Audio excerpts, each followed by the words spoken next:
Hai sobat servis, pada kesempatan kali ini saya akan melakukan perbaikan lemari pendingin kulkas 2 pintu.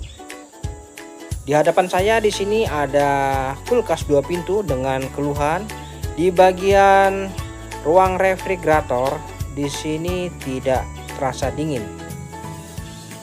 Jadi keluhannya seperti ini. Minuman yang ada di ruang refrigerator ini saya rasakan tidak ada terasa dingin. Oke, padahal unit kulkas ini sudah diatur posisi sangat dingin ya di pengaturan suhunya. Namun kenyataannya tidak bisa dingin di ruang refrigerator. Untuk modelnya di sini yaitu GNB202 SLC. Nah, ini arusnya di 1,2 ampere. Menggunakan refrigerant R134A. Oke, di sini lampu penerangannya aktif, namun di ruang pintu bawah ini tidak dingin. Lalu untuk di ruang freezer bagaimana? Untuk ruang freezer di sini saya rasakan ya ada terasa dingin, namun di sini tidak bisa membekukan. Jadi hanya dingin-dingin seperti ini saja ya. Nah, seperti ini kondisi kulkasnya. Jadi untuk ruang freezer ya ada terasa dingin, namun ruang refrigerator tidak dingin. Untuk kulkasnya di sini seperti kulkas inverter. Namun alangkah baiknya kita bisa lihat di bagian belakang ada spesifikasi diagram kelistrikan di bagian belakang ini. Oke, untuk diagram kelistrikan di sini menggunakan pengendali modul dan seperti layaknya kulkas inverter. Namun perbedaannya di sini untuk mesin kompresornya menggunakan kompresor konvensional. Ya, ini kompresornya bukan kompresor inverter ini. Tapi dari bentuk serta fisiknya mirip seperti kulkas full inverter. Lalu di sini ada data-data error sama ya, apabila terjadi masalah ada kode kedip pada lampu di bagian modul pengendalinya. Lalu di sini juga ada untuk pengetesan manual untuk menghidupkan mesin kompresor dan lainnya. Ada caranya di sini. Tombolnya sama seperti kulkas LG inverter.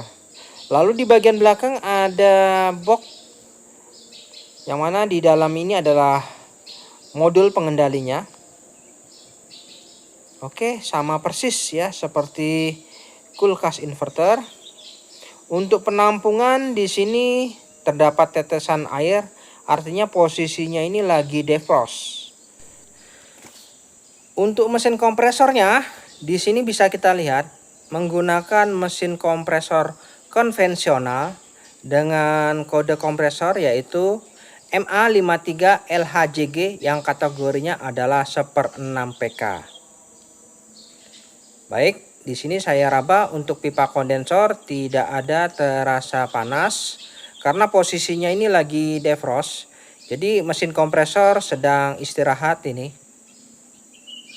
Baik, selanjutnya kita langsung saja lakukan pembongkaran pada bagian modul pengendalinya ini.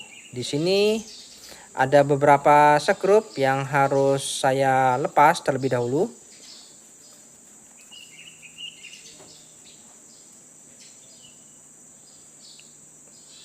Jadi di sini untuk mesin kompresornya menggunakan mesin kompresor konvensional. Namun untuk pengendalinya tetap menggunakan pengendali modul. Baik, setelah kita lihat di sini sudah nampak jelas ya untuk bentuk dari modul pengendalinya ini seperti ini. Jadi untuk modul pengendalinya nah seperti ini ya. Dan di sini untuk lampu indikatornya tidak ada kode kedip, artinya mantap ya, tidak ada masalah di kulkas ini. Namun di sini ada tombol switch ya, tombol tes apabila kita ingin mengetahui secara langsung kerusakannya. Dan di sini untuk lampu indikatornya tidak ada menunjukkan tanda error. Nah, ini bedanya ya kalau kulkas semi inverter dan kulkas full inverter. Jadi tidak ada kode kedip, namun kulkasnya tidak normal ya. Untuk masalah tersebut sangat sederhana. Biasanya masalahnya itu hanya di bagian ruang freezer. Oke, di bagian ruang freezer di situ biasa terdapat fan evaporator. Biasa sering sekali terjadi masalah seperti halnya macet. Untuk lebih jelasnya di sini saya bongkar bagian kap ruang freezer ini, yang mana kita keluarkan dulu ya aksesorisnya yang ada pada ruang freezer ini. Selanjutnya di sini di ruang freezer di kapnya belakang ini kita harus bongkar dan kita pastikan untuk fan itu tidak berat ya, biasanya susah startnya. Baik, saya buka dulu.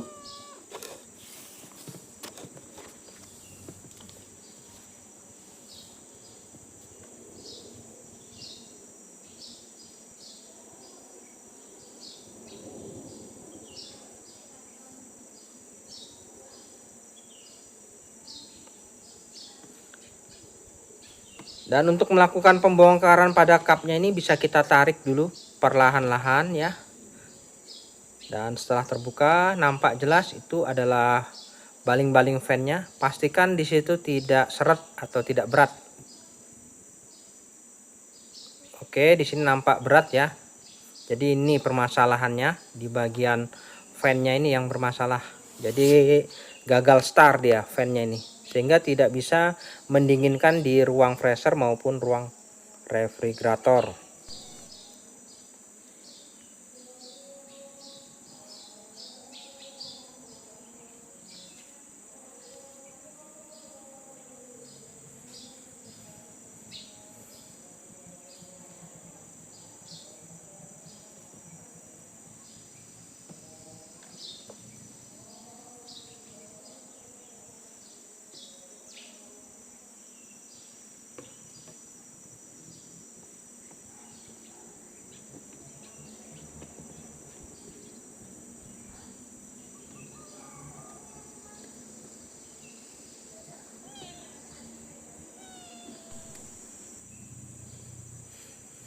Oke, untuk baling-baling fan-nya sudah terbongkar.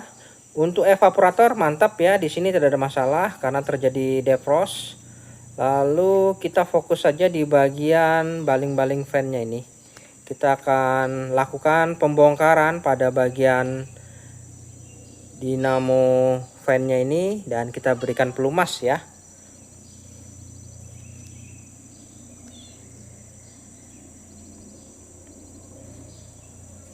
Nah, ini di sini untuk melakukan pembongkaran, yang pertama kita lepas dulu untuk baling-baling fan-nya ini.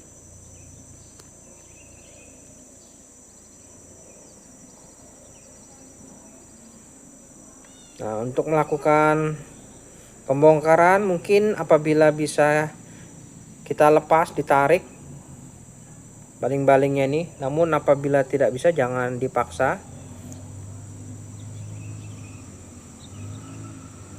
Oke, sepertinya cukup keras. Kita coba ungkit saja ya dari belakang. Kita ungkit di belakang supaya baling-baling ini bisa terlepas.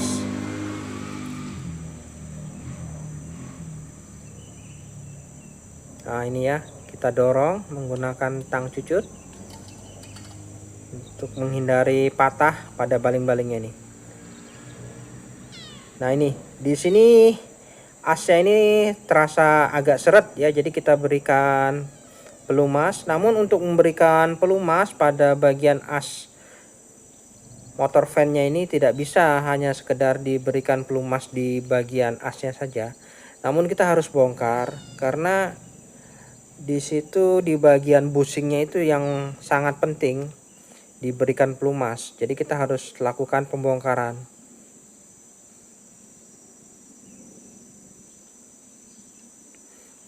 Oke, untuk proses pelepasan di sini kita harus ingat hadapnya motor fan ini bagaimana. Jadi nanti pada saat kita mengembalikan juga tidak salah. Mungkin ada baiknya kita tandai posisinya, jangan sampai salah ya. Baik, di sini saya akan siapkan pelumas terlebih dahulu. Yang mana di sini saya menggunakan pelumas seperti biasa, yaitu Singer Oil yang biasa digunakan untuk pelumas pada mesin jahit. Dan ini sangat baik untuk memberikan pelumas pada bagian as serta bushing pada motor fan ini. Dan kita harus perhatikan posisinya di sini, angkernya jangan sampai terbalik. Jadi apabila nanti pemasangan terbalik, anginnya tidak akan terjadi. Maka dari itu ada baiknya kita tandai saja supaya tidak salah ya. Di sini posisi depannya nanti. Oke, jadi kita sudah punya tanda ya, posisinya tidak mungkin salah.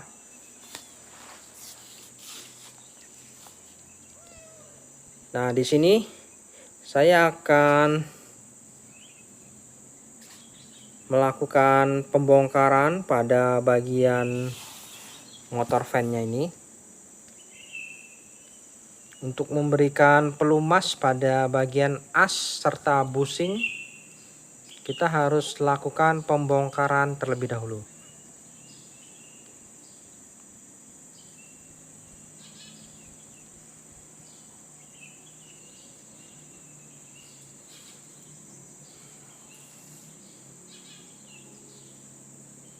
Oke, di sini untuk bagian motor fan-nya sudah terlepas. Di bagian bushing bagian depan ada asnya ini. Di sini yang harus kita berikan pelumas terlebih dahulu.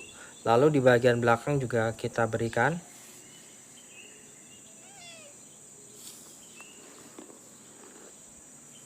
Oke, di bagian sini selahnya ya. Saya berikan pelumas Singer Oil untuk melancarkan pergerakan as ini supaya tidak seret.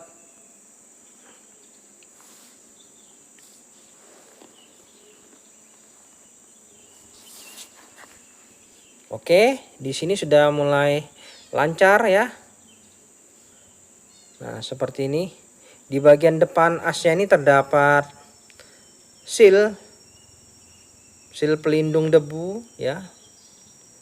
Jadi setelah itu kita bisa kembalikan, masukkan saja. Di sini ada seal pelindung debunya ini.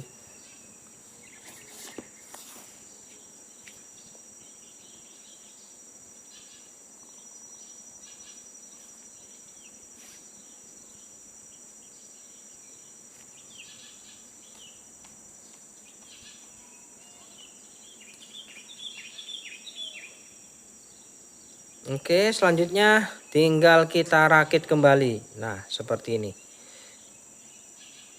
Untuk proses perakitan tinggal kita lihat posisinya seperti semula tadi. Nah, ini.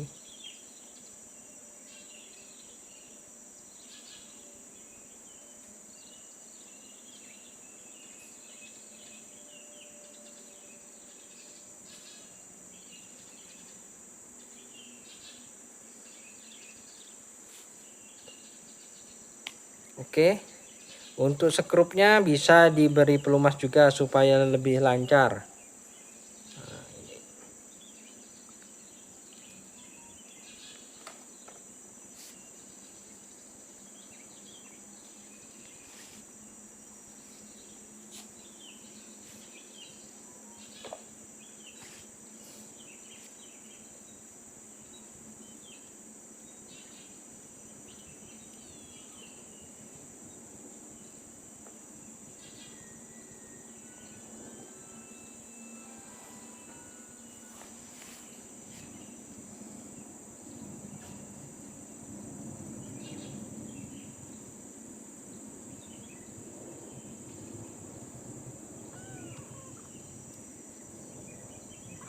Oke, sudah terpasang semua dan posisinya sudah lancar asnya ini.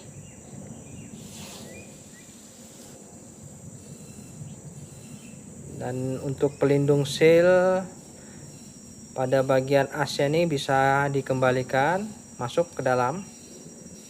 Ya, saya rasa sudah cukup ya. Dan tinggal kita kembalikan saja ke posisi semula.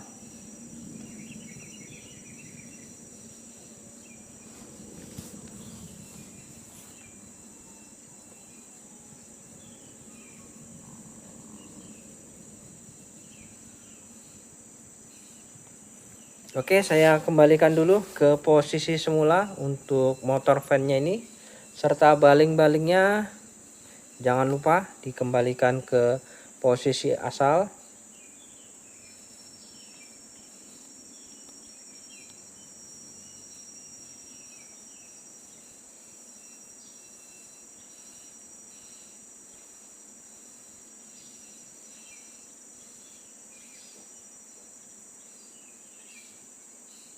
Dan jangan lupa di skrup ya.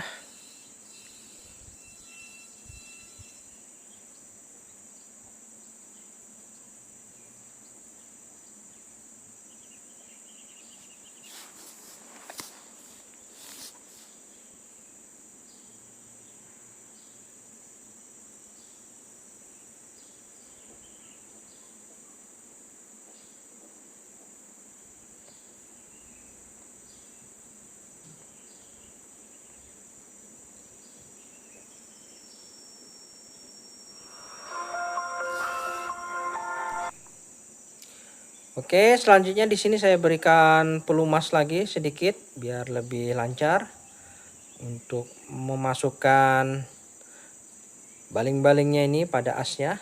Nah, seperti ini. Jadi kondisi yang normal ini seperti ini, mantap ya.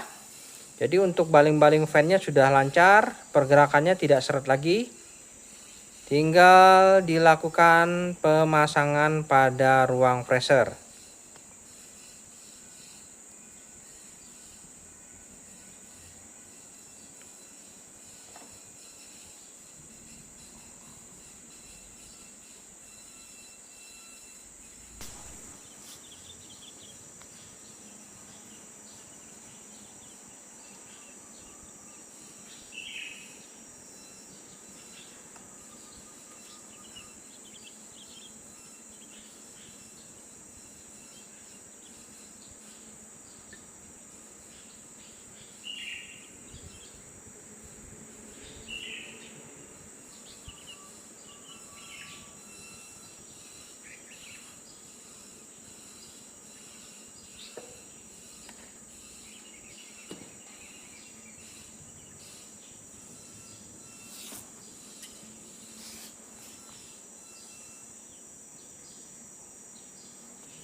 Oke, di sini untuk baling-baling fan motornya sudah terpasang pada ruang freezer, cupnya juga sudah terpasang.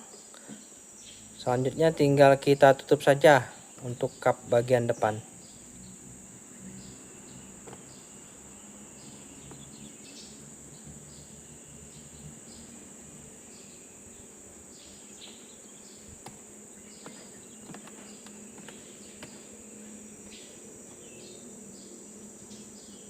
Oke, sudah terpasang cupnya. Jangan lupa dilakukan penyekrupan kembali.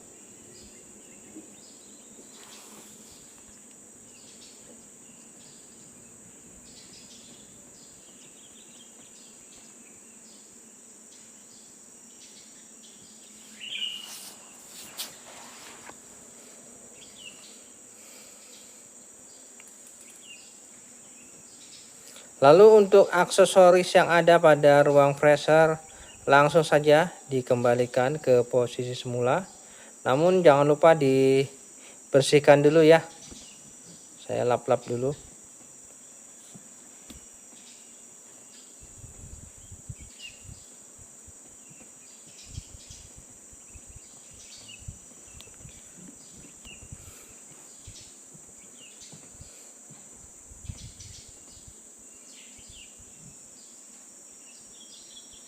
Oke, setelah dirasa bersih, tinggal dikembalikan rak-raknya ini.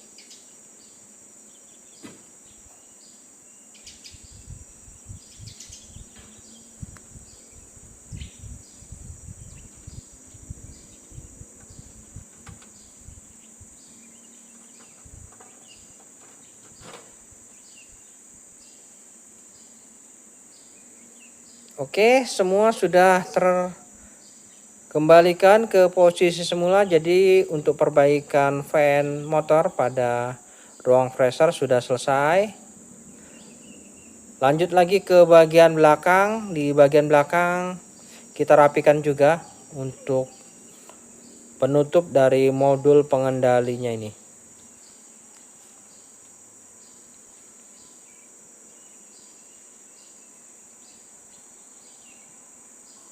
Nah, ini ya, penutup kap modul pengendalinya, jangan lupa.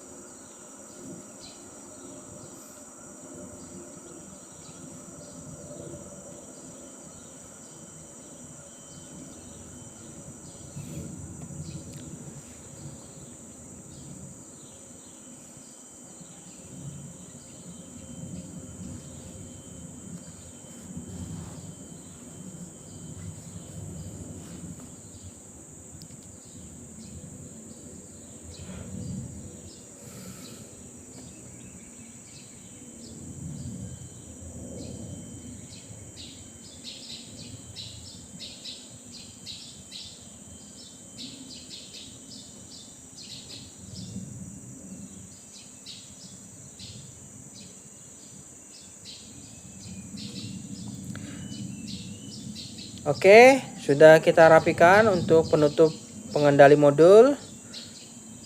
Ruang freezer juga sudah kita pasang dan kita rapikan. Di sini kita akan lakukan pengetesan.